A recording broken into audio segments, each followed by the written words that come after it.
कभी ऐसा महसूस हुआ है कि किसी बहुत बड़े फैसले से ठीक पहले आप अंदर से पूरी तरह टूट गए हो? जब आगे बढ़ने का रास्ता तो साफ साफ दिख रहा हो, पर हिम्मत हिम्मत ही जवाब दे जाए। दुनिया के सबसे महान आध्यात्मिक ग्रंथों में से एक भगवद गीता की शुरुआत किसी दिव्य ज्ञान या उपदेश से नहीं होती, बल्कि ठीक इसी तरह के एक मानवीय संकट से होती है। एक महानायक के, एक महायोद्धा के मानसिक बिखराव से। जरा सोचिए, एक ऐसा योद्धा जिसके बाणों में ब्रह्मांड को हिला देने की शक्ति हो, वो युद्ध शुरू होने से पहले ही अपने हथियार डाल दे। यही वो गहरा सवाल है जो गीता का पहला अध्याय हम सबके सामने रखता है। और यह सिर्फ एक प्राचीन कहानी नहीं है, ये हमारे, आपके, हम सबके मन की गहराइयों का एक नक्शा। तो चलिए गीता के पहले अध्याय को एक धार्मिक ग्रंथ की तरह नहीं, बल्कि मन के संघर्ष की एक प्रैक्टिकल केस स्टडी की तरह समझते हैं। एक ऐसी केस स्टडी जो हजारों साल बीत जाने के बाद भी आज भी उतनी ही सच्ची और उतनी ही रिलेटेबल है। तो कहानी शुरू होती है कुरुक्षेत्र के विशाल मैदान से। एक तरफ है अधर्म के पक्ष में खड़ी कौरवों की सेना और दूसरी तरफ धर्म की स्थापना के लिए तैयार पांडव।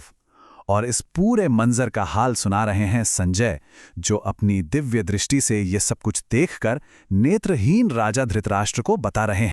यहां एक बात समझना बहुत जरूरी है। धृतराष्ट्र का अंधापन सिर्फ शारीरिक नहीं है, ये एक प्रतीक है उनके आध्यात्मिक अंधेपन का, जिसे कहते हैं मोह।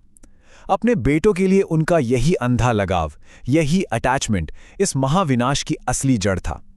ये बिल्कुल वैसा ही है जैसे हम कभी कभी अपने प्रियजनों की गलतियों को जानते बूझते हुए भी नजरअंदाज कर देते हैं, और यही मोह हमें सच देखने से रोक देता है।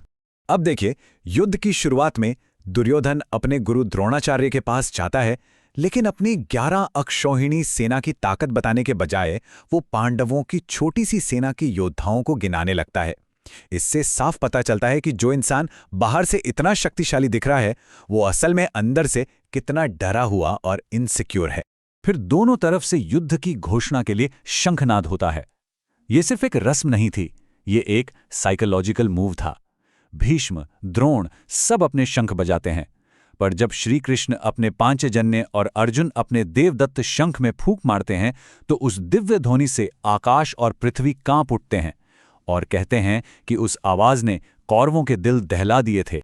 और अब कहानी का फोकस आता है हमारे नायक अर्जुन पर। इस पल तक अर्जुन का आत्मविश्वास अपने चरम पर है।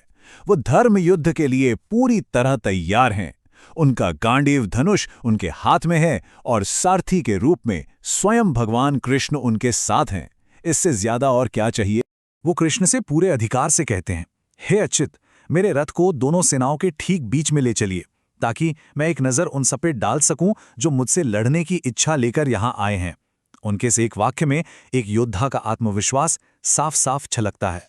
लेकिन जैसे ही रथ बीच में पहुंचता है, अर्जुन की दुनिया एक पल में पलट जाती है। सामने कोई दुश्मन नहीं, बल्कि अपने ही लोग खड़े हैं।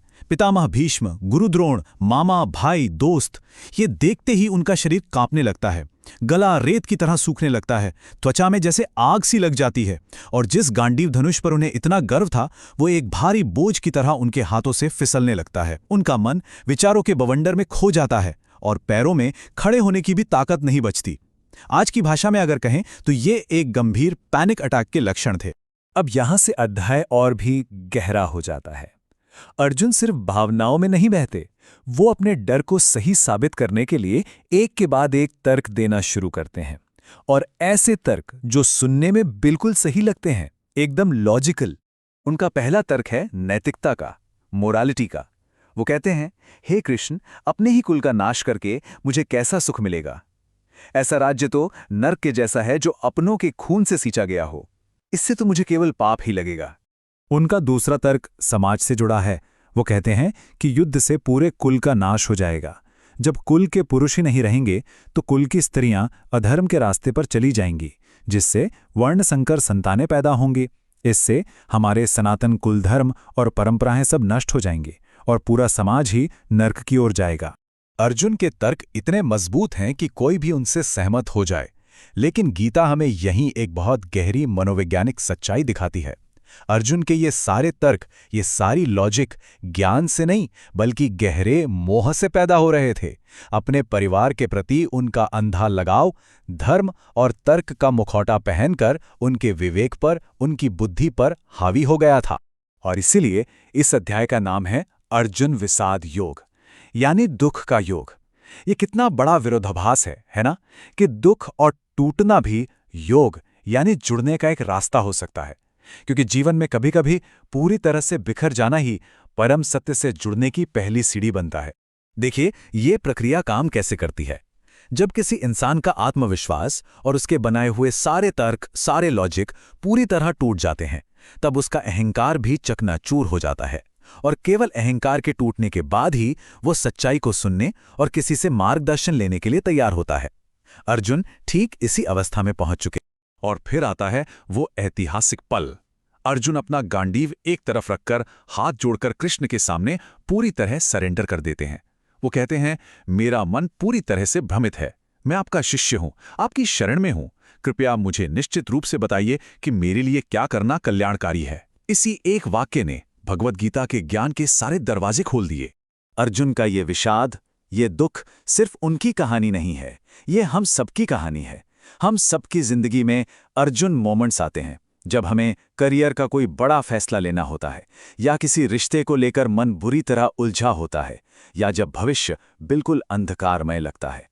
ये अध्याय हमें सिखाता है कि ऐसे पलों में टूटना कमजोरी नहीं है, बल्कि एक अवसर है। अपनी उलझन को स्वीकार करना और सही मार्गदर्शन खोजना, यही तो असली साहस है। अध्याय के अंत में संजय बताते हैं कि ऐसा कहकर अर्जुन शोक से भरकर अपने रथ के पिछले हिस्से में बैठ जाते हैं। और ये सब देखकर भगवान कृष्ण एक रहस्यमयी मुस्कान देते हैं। वो मुस्कुराते हैं क्योंकि वो जानते हैं कि ये अर्जुन की हार नहीं है, ये तो असली यात्रा की शुरुआत है। क्योंकि ज्ञान को ग्रहण करने के लिए एक शिष्य का जन्म हो चुका है। अर्जुन का टूटना अंत नहीं था, वो एक पवित्र आरंभ था। उस ज्ञान के प्रवाह का आरंभ जो अगले 17 अध्यायों में बहकर पूरी मानवता को रास्ता दिखाएगा। तो पहले अध्याय का सार यही है, सच्चा ज्ञान पाने के लिए पहले ये स्वीकार करना पड़ता है कि हम नहीं जानते।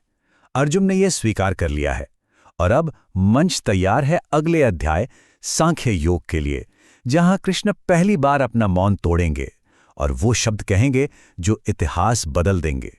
अगर आप भी जीवन के किसी मोड़ पर अर्जुन की तरह महसूस कर रहे हैं, तो इस यात्रा पर हमारे साथ बने रहिए।